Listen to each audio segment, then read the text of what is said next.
नमस्कार, मैं हूं आपका दोस्त Dharmendra Goswami. KVM YouTube channel के एक नए एपिसोड के साथ, एक नई वार्ता के साथ, एक नई जानकारी के साथ। मित्रों, जैसे आपको पता है कि हम हर बार आपके लिए नई से नई जानकारियां लेकर आते हैं। कुछ ऐसी शख्सियत आपसे रूबरू करवाते हैं जिन्होंने अपने जीवन में कोई ना कोई मुकाम हासिल किया है। आज भी उसी कड़ी में हम आपको मिलवाने जा रहे हैं एक प्रदेश की ऐसी नेत्री जिसने बहुत ही कम उम्र में बहुत बड़ी बुलंदियां हासिल की हैं, ना केवल अपने शिक्षा के क्षेत्र में बल्कि पार्टी के क्षेत्र में। भारतीय जनता पार्टी की जो पूर्व में स्पोक्स पर्सन रही हैं, वर्तमान में प्रदेश मंत्री हैं, तो नेहा धवन जी, जो कि मूल रूप से हंसी से बिलोंग करती हैं, आज हमारे स्टूडियो में आई हैं। आपका स्वागत है नेहा जी। थैंक यू गोस्वामी जी, आपने मुझे स्टूडियो में आने का मौका दिया, आपसे मिलने का मौका दिया और आपके दर्शकों से भी मिलने का मौका दिया। इसके लिए बहुत बहुत धन्यवाद आपका। तो ये तो एक हमारा शुरू से ही लगन रही है, एक हमारा एक प्रयास रहा है कि ऐसी शख्सियत को हमारे दर्शकों से हम मिलवाएं जिन्होंने कुछ किया है। सबसे पहले मैं बात करना चाहूँगा आपकी एजुकेशन की, क्योंकि ऐसा कहा जाता है, जहाँ तक मैंने स्टडी किया, कि आप हिसार जिला की सबसे पढ़ी लिखी महिला हैं। देखिए, शिक्षा के बिना तो मुझे लगता है कि जीवन अधूरा है। शिक्षा हर इंसान के लिए बहुत महत्वपूर्ण है। शिक्षा अर्जित करना चाहिए और ये मौका सबको मिलना चाहिए। और आपके प्रयास तो हमेशा YouTube पर दिखते रहते हैं। आपके बहुत सारे वीडियोस मैं देख भी चुकी हूँ जिनमें आपने बहुत सारे लोगों से मिलवाया है और लोगों में सकारात्मक विचार को प्रदर्शित करना आपके माध्यम से ये बहुत ही अच्छा है। शिक्षा के लिए मैं इतना कहना चाहूँगी कि हिसार ज़िले के लिए भी और हरियाणा प्रांत के लिए भी कि अगर हम सबसे ज़्यादा पढ़ी लिखी महिलाओं की काउंटिंग करें तो उसमें मेरा नाम शुमार हो सकता है। मैंने 9 सब्जेक्ट में MSc किया है और इसके अलावा डिग्रीज़ एंड डिप्लोमा कोर्सेज़ को मिलाकर लगभग 23 के आसपास क्वालिफ़िकेशन मेरे पास हैं। मैंने BSc मेडिकल साइंस से किया, गवर्नमेंट कॉलेज हिसार से। मोटिवेशन मेरे पेरेंट्स ही रहे और स्पेशली मैं कहना चाहूँगी कि मेरी मदर इसके पीछे हैं। अगर उनके मन में पढ़ने के लिए इतना करेज नहीं होता, क्योंकि वो खुद भी बहुत पढ़ना चाहते थे, लेकिन आप जानते हैं कि 1947 के बंटवारे के बाद जब हमारे जो पेरेंट्स हैं, उनके पेरेंट्स हैं, जब वो इधर इस ओर आए पश्चिम भारत की तरफ, और उस वक्त के हालात सभी परिवारों के नहीं थे कि वो सभी मनचाही चीज़ों को कर पाएँ। तो मेरी मदर जो है वो 8वीं क्लास तक ही पढ़ पाई। उसके बाद उनके फादर साहब के पास, यानी कि मेरे नाना जी के पास, हालांकि वो हिसार चुंगी के चुंगी मास्टर थे, लेकिन तनख्वाह उस समय कुछ 100 रुपये हुआ करती थी, जिसकी वजह से वो आगे पढ़ नहीं पाए। यूँ कहें कि आपकी माता जी ने जो सपना संजोया था वो अपनी बेटी में देखना चाहते थे और उसी को आपने साकार करके दिखाया और 23 डिग्रियां आपने हासिल की। तो किस प्रकार आप समय निकालती थी, घर का भी, बाहर का भी, समाज का भी, पढ़ाई का भी, कैसे मैनेज करती हैं आप?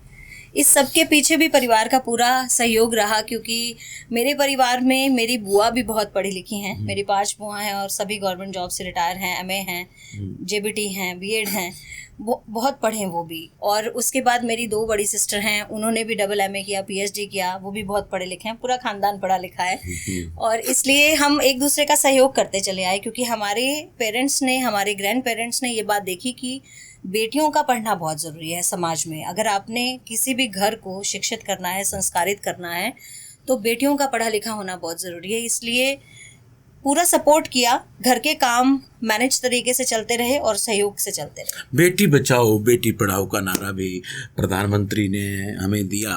बेटियों का बचाना भी जरूरी है और आप समाज सेवा से भी जुड़ी हैं और ये भी कहा गया है कि बेटियों के बिना समाज अधूरा है। और मैं तो हर मंच पे ये कहता हूँ कि जब घर में होती हैं तो घर को सजा देती हैं बेटियाँ, और जब घर से विदा होती हैं तो सबको रुला देती हैं बेटियां, सबको रुला देती हैं बेटियां। बिल्कुल सही बात। तो जितना बचाना जरूरी है, पढ़ाना भी उतना ही जरूरी है। तो, बिल्कुल। हाँ, तो इस प्रकार से आप समाज सेवा में आई और आपने जो समाज सेवा की, जहाँ तक मैंने देखा पिछले काफ़ी अरसे से हम कुछ मंचों पर मंच भी हमने शेयर किए, तो मैंने वहाँ देखा कि आप में देश के प्रति भी प्यार है, क्योंकि ये ज़रूरी भी है, क्योंकि भरा नहीं जो भावों से, भरा नहीं जो भावों से बहती जिसमें रसदार नहीं, हृदय नहीं वो पत्थर है जिसमें देश के लिए प्यार नहीं, राष्ट्र का प्यार। तो आपका ये प्यार कैसे जागा, कैसे आपको ये महसूस हुआ कि मैं अपने देश के लिए कुछ करूं?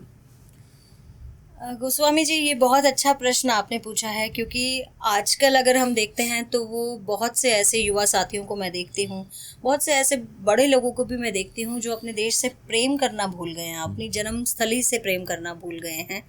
वो कहीं ना कहीं कुछ ना कुछ शिकायत और नुक्स निकालते रहते हैं, लेकिन जब आप अपने देश को छोड़कर विदेश जाएंगे तो आपको अपनी धरती का एहसास, अपने धरती से प्रेम का एहसास और अपने धरती की महत्व जो है, अपने देश का महत्व है, वो समझ में आएगा। मैं 2 साल लंदन रही, 6 महीने सिंगापुर रही। मैं जब बाहर गई तो मुझे इस बात का एहसास हुआ कि अपना घर है, अपना देश है। आपको अपने वतन की मिट्टी की खुशबू वहाँ याद आती थी विदेश?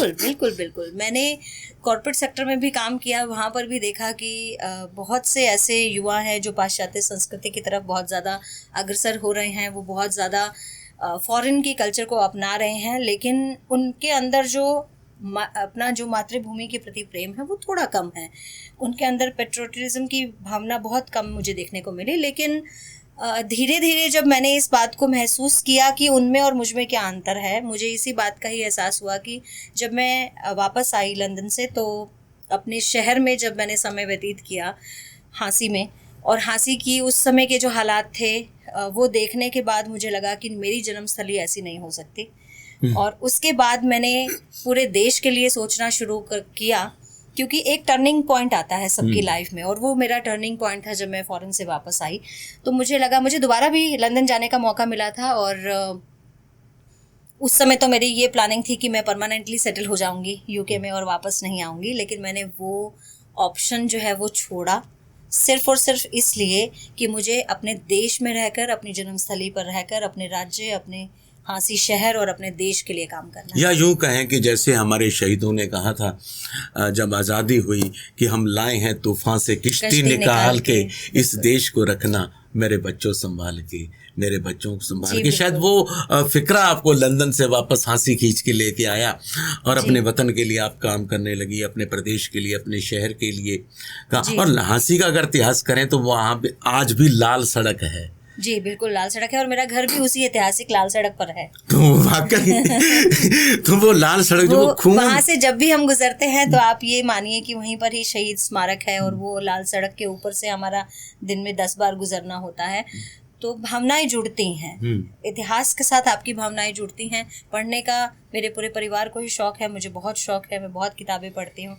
इतिहास की किताबों को मेरा पढ़ने का शौक रहा है, और साहित्य से ज़्यादा मैं इतिहास पढ़ती हूँ। तो उससे भी पता चलता है कि कहाँ आपका वैभव काल जो था, और आज किन इंटरनेशनल एजेंडाज के कारण आप अपने देश को नीचा दिखा रहे हैं।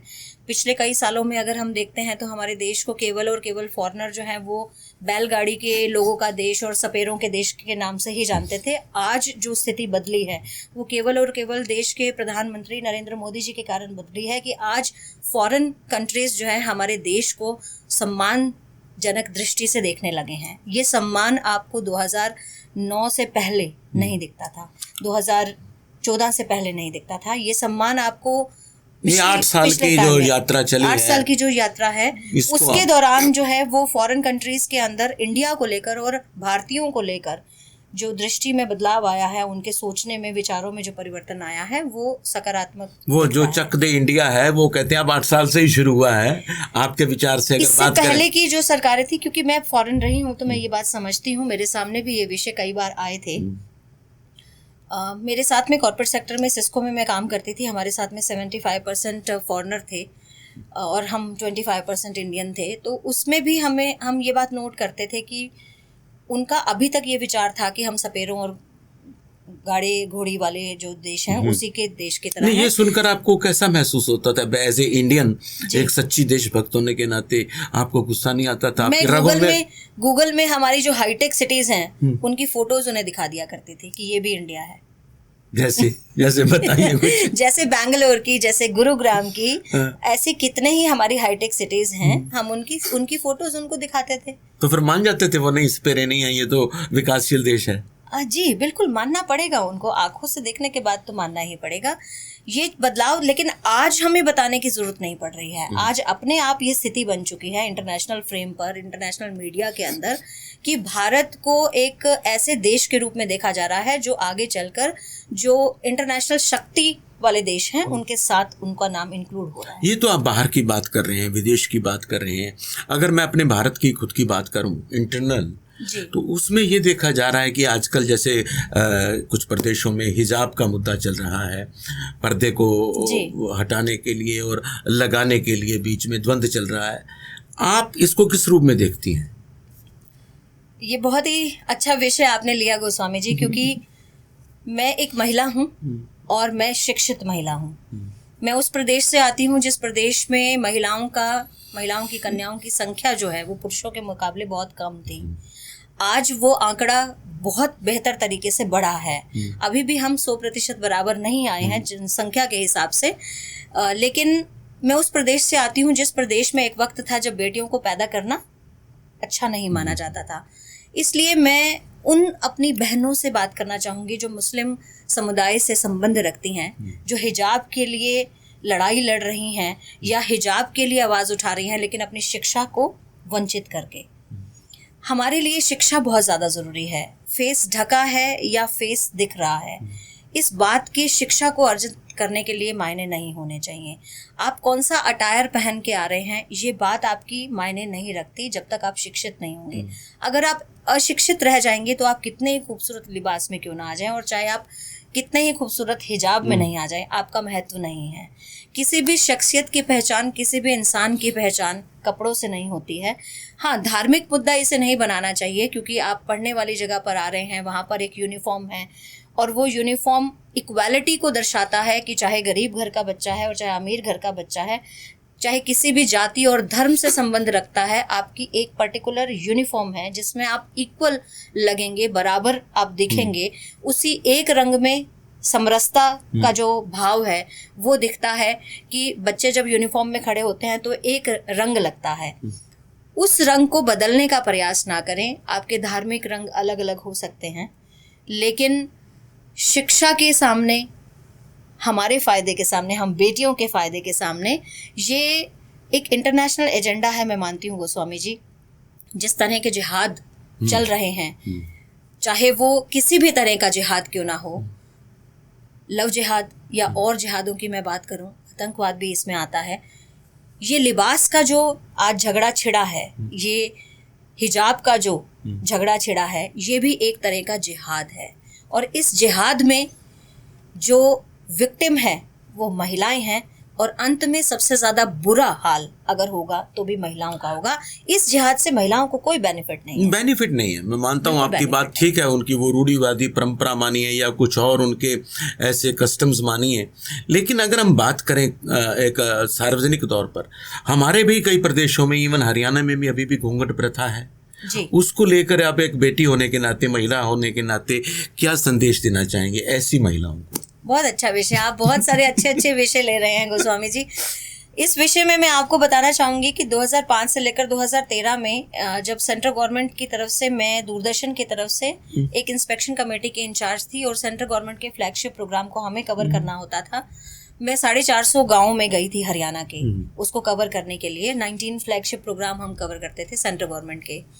वहाँ पर कई गाँव में सरपंच जो हैं वो महिला थी, और कभी भी वो अपनी सेंटर वाली चेयर पर नहीं बैठती थी, और अगर बैठती थी तो वो अपना ओला लेकर, पल्ला लेकर मुंह ढक कर बैठती थी। जब हम इंस्पेक्शन करने के लिए जाते हैं या कोई भी टेक्निकल काम है तो हमें उसमें जो है इस तरह की प्रथा को हम नहीं ले सकते हैं। या किसी भी प्रोग्राम में मैं जाती हूँ, वहाँ पर भी गांव के बुजुर्ग बैठे हुए हैं तो महिलाएं जो हैं या पीठ करके बैठ जाएंगी या ओला करके बैठ जाएंगी, चुन्नी लेकर बैठ जाएंगी। ये प्रथा जब तक आप परिवार में हैं, घर में हैं, वहाँ आप करें, लेकिन जब आप एक टेक्निकल स्वरूप में आ जाते हैं, जब आप अपनी डेजिग्नेशन पर आ जाते हैं, चाहे आप डॉक्टर हैं, चाहे आप सरपंच हैं, और चाहे आप एक गांव की महिला होने के नाते, समाज सेवी होने के नाते आप उस कार्यक्रम की अध्यक्ष हैं या फिर आप उस कार्यक्रम की चीफ गेस्ट हैं, तब आपको उस स्वरूप में आना चाहिए। मैं इस प्रथा के खिलाफ नहीं हूँ, लेकिन हाँ, अगर ये प्रथा हमारी प्रोग्रेस में बाधा बने तो इसको धीरे धीरे छोड़ना उनकी चाहिए। प्रोग्रेस ही नहीं नेहा जी, हमारी प्रोग्रेस में भी बाधा बनती है। जैसे आपने दूरदर्शन के फ्लैगशिप प्रोग्राम किए, मैं अब भी कर रहा हूँ। जी। कुछ अन्य जो है चैनल्स की तरह, जैसे आपका ये कि ये अपने यूट्यूब पर के जरिए हम महिलाओं से जब रूबरू होते हैं या अखबार के लिए रूबरू होते हैं, तो जब उनके बाइट लेते हैं, उनके आगे माइक आईटी लगाते हैं, तो आगे घूंघट होता है जी। तो वो पता ही नहीं चलता। हमारा जो कैमरा पर्सन होता है वो कहता है भी मैं इसका चेहरा क्या दिखाऊं। बिल्कुल आइडेंटिटी रिवील ही नहीं होती है। और सबसे बड़ी बात है कि हम लोग सामाजिक, देखिए हम इतिहास जानते हैं, हम जानते हैं कि घूंघट प्रथा कहाँ से आई। जब मुगल हमारे यहाँ आए थे और उन्होंने हमारी बहू बेटियों के ऊपर गलत दृष्टि रखनी चाहिए, तो उनसे बचाव के लिए लोगों ने ये सुरक्षात्मक एक घेरा बना दिया कि आप ढके रहेंगे, छिपे रहेंगे तो आप बुरी नज़र से बच जाएंगे। लेकिन अब मुगल हमारे आसपास नहीं है, अब उस तरह के मेंटालिटी के लोग हमारे पास आसपास नहीं है। तो अब समय के अनुसार बदलाव आना चाहिए, लोगों को बदलना चाहिए, विचारों में परिवर्तन आना चाहिए, क्योंकि परिवर्तन ही सृष्टि का नियम है। परिवर्तन आप में भी मैंने बहुत देखा। पिछला आपका अगर मैं 10 साल का कैरियर उठाकर देखूं तो उसके इतिहास के एक एक पन्ने में स्वर्णिम अक्षर लिखे हुए हैं। कभी नेहा जी समाज सेवा में हैं, कभी नेहा जी राजनीति में हैं, प्रदेश प्रवक्ता हैं भारतीय जनता पार्टी की, मंत्री हैं युवा मोर्चा की। तो ये जो सफ़र आप कर रही हैं, इसकी मंजिल कहाँ है? कहाँ जाना चाहती हैं आप? मंजिल तो ये कह सकते हैं कि एक ऐसा स्थान जहाँ पर मेरी कलम में ताकत हो, मेरी ज़बां में ताकत हो। कोई भी ऐसा व्यक्ति जो कोई ना कोई आस लेकर मेरे पास आए कि बहन जी ये काम आपसे मैं करवाने की उम्मीद करता हूँ या आप इसमें मेरी मदद करें, मैं वो काम पूर्ण कर पाऊँ। जुबान में तो अब भी आपकी ताकत है। दूरदर्शन में आपने काम किया, हमारे चैनल में आप बहुत अच्छा कर रहे हैं, लेकिन कलम की ताकत की मैं मानता हूँ अभी कमी है। और मैं तो आपके चैनल के माध्यम से मेरे हांसी शहर के सभी पुलिस विभाग के सभी साथियों, और चाहे वो अलग अलग पीडब्ल्यूडी विभाग है या फिर हमारे नगर परिषद के लोग हैं, हमारे इरिगेशन विभाग के लोग हैं, सबका थैंक यू करना चाहूँगी कि आप मेरी ज़बान से ही काम कर देते हैं। Thank you so much. ये आपने बिल्कुल ठीक कहा कि मुझे जो है एक बार अगर कोई भी गांव के व्यक्ति मेरे पास कोई काम लेकर आ जाते हैं या शहर से भी कोई मुझे काम कह देता है तो फ़ोन के माध्यम से काम हो जाते हैं। ये उन सबका थैंक यू है। और कलम की ताकत के लिए आप अभी काम कर रही हैं। आपके आज भी प्रोग्राम थे, काफ़ी बीच में समय निकाल कर हमारे स्टूडियो में आप पहुंची। तो उसके लिए राजनीति एक माध्यम है और उस माध्यम के द्वारा आप किसी ना किसी सीढ़ी तक, किसी पोस्ट तक पहुंचकर उसमें ताकत ला सकते हैं। आपकी स्याही चमत्कारिक रूप से फिर काम करती है। तो उसके लिए क्या कभी आपने पहले प्रयास किया या आगे करना चाहेंगी? मैं तो मानती हूँ कि डेस्टिनेशन ना आपकी डेस्टाइंड है। भगवान ने आपके लिए लिखा है कुछ ना कुछ। आप क्या इस धरती पर आकर रोल प्ले करेंगे ये ऑलरेडी डिसाइडेड है। तो मैं इसमें कुछ गेस नहीं करना चाहती। तो वेट एंड वॉच, देखते हैं भगवान जी ने मेरे लिए क्या रोल प्ले करने के लिए रखा है। जैसे आपको ताकत दी और आपकी बातों से ये लगता है कि आपका ये कहना है कि ये कैंचियाँ क्या पर काटेंगी हमारे, ये कैंचियाँ क्या पर काटेंगी हमारे, हम पंखों से नहीं हौसलों से उड़ान भरते हैं। तो आपकी ये उड़ान बहुत आगे जाए। अगर करंट एक विषय की हरियाणा की बात करें तो हमारे दर्शक जो हैं विशेषकर राजनीति से जुड़े हैं या समाज सेवा से जुड़े हैं। अभी हाल ही में 2-4 महीनों में नगर पालिका, नगर परिषद और पंचायतों के चुनाव होने वाले हैं जी।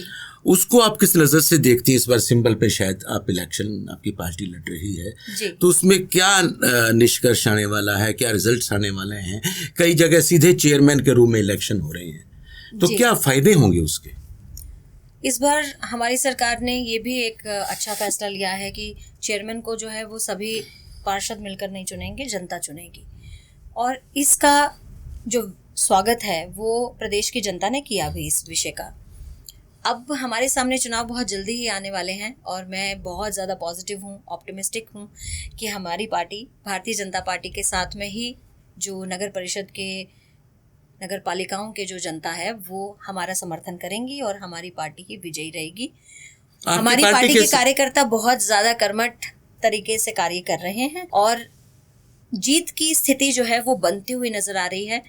हमारे जो कार्यकर्ता हैं भाजपा के, वो सभी लगे हुए हैं लोगों से संपर्क करने में। हमारे अभी संगठन का एक कार्यक्रम चल रहा है जिसमें 100 से संपर्क प्रति व्यक्ति को करना है जो भाजपा के कार्यकर्ता हैं उनको 100 व्यक्तियों से मिलना है। आप देखिए सबसे बड़ी आपके हमारी 99 पार्टी है। रह गए, एक हमारे से संपर्क हो गया आपका। बिल्कुल बिल्कुल बिल्कुल बिल्कुल आपकी भी काउंटिंग उसी में आएगी। चाय पर चर्चा जो है वो अभी हमने जो बाहर बैठ के की वो चर्चा आपकी काउंट होगी उसमें। और 100 लोगों से संपर्क करने का एक कार्यकर्ता के ऊपर कार्य दिया गया है और इस तरह से हम हर जन जन तक पहुंचने का काम करेंगे। दूसरी बात ये जो जनता जानना चाहती है आपसे वो कि आप अकेले नहीं हैं सरकार में, आपके साथ जजप्पा पार्टी भी है, तो चुनावों में क्या वो आपके साथ रहेगी, अलग रहेगी, मिलकर लड़ेंगे, सिंबल पे लड़ेंगे, क्या रहेगा उसमें गठबंधन में? देखिए अभी तो मैं आई थिंक अभी ये जवाब देने के लिए समर्थ नहीं हूँ, क्योंकि ये फैसला जो है वो शीर्ष नेतृत्व का है। ये फैसला जब भी आएगा आप तक पहुंच ही जाएगा। आप तो बहुत बड़े जर्नलिस्ट हैं, आप तक वो फैसला पहुंच जाएगा। मैं उसका अभी जवाब नहीं दे सकती। लेकिन एक जवाब आप दे सकती हैं जी। जो आपके जहन में है और आप उसके लिए अथोराइज्ड हैं। जी। आपने 28 डिग्रियां हासिल की, आप दूरदर्शन का फ्लैगशिप प्रोग्राम करती रही, आप रेडियो में एफएम में भी गई, आप मैंने सुने आपके प्रोग्राम, और उसके साथ साथ आप फिर आप सिंगापुर गई, लंदन गई आप, और बहुत से मुल्कों की यात्रा की और कई कार्यक्रम दिए। क्या कभी आपने ऐसे सोचा था कि केवीएम के स्टूडियो में भी आप आएंगी? बिल्कुल मैंने सोचा था, क्योंकि जब आपने यूट्यूब चैनल स्टार्ट किया और आपने उसका लिंक मेरे साथ शेयर किया तो मैंने सोचा था कि जिस दिन मैं फतेहाबाद जाऊंगी तो उस दिन मैं केवीएम के स्टूडियो में जरूर जाऊंगी। जी। तो आप आज हमारे स्टूडियो में आई और आकर हमारे साथ खुलकर चर्चा स्टूडियो में भी की और चाय पर भी चर्चा की। जी बिल्कुल। तो बहुत अच्छा लगा। आप जैसे जो लोग होते हैं वो एक मिसाल बन जाते हैं। तो आपने अपने क्षेत्र में बहुत कुछ किया और आप तो महिलाओं को, अगर मैं इसको समेट कर समरी करूं, ये कह रही हैं शायद कि खुद ही को कर बुलंद इतना, खुद ही को कर बुलंद इतना कि हर तदबीर से पहले खुदा बंदे से पूछे बता तेरी रजा क्या।